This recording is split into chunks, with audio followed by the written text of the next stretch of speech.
by Shankar Singh.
दिन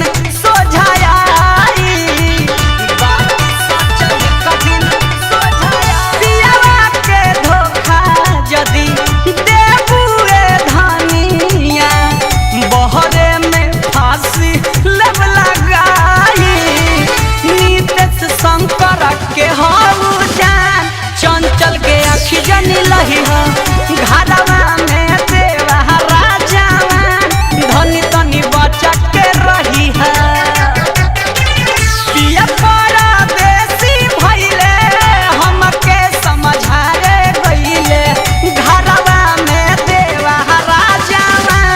धनी तनी बचा